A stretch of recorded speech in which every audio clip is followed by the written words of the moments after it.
જ્યારે જ્યારે હોલ્ડ કરવા વાળો દાખલો આવે ત્યારે આપણે શું કરવાનું? ત્યારે આપણે શું કરવાનું છે? એ હોલ્ડ કરતો જ નથી એવું માનીને ચાલવાનું. એ હોલ્ડ કરતો જ નથી એવું માનીને ચાલવાનું છે.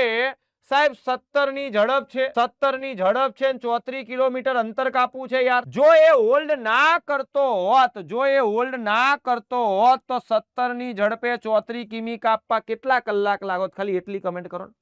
જો એ હોલ્ડ ના કરતો હોત તો 17 ની ઝડપે 34 કાપવા માટે 2 કલાક લાગોત. એટલે 2 કલાક તો લાગવાના, 2 કલાક તો લાગવાના. હવે સાહેબ હવે એ દરેક કિલોમીટર પછી 10 મિનિટનો આરામ કરે છે.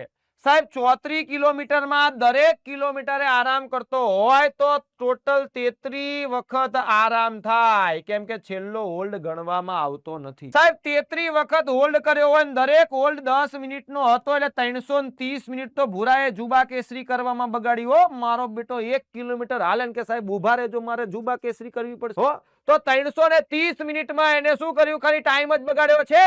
આને કલાકમાં ફેરવવા માટે 1 કલાકમાં 60 મિનિટ હોય તો 6 પંચુ 30 એટલે 30 મિનિટ એટલે 5 કલાક ને 30 મિનિટ એટલે ટોટલ કેટલો સમય લાગે? સાહેબ ખાલી એને ચાલવા માટે 2 કલાક લાગ્યા ને 5 કલાક તો હોલ્ડ કર્યો એટલે 7 કલાક અને 30 મિનિટ જવાબ આવે. બોલો છે આવો જવાબ?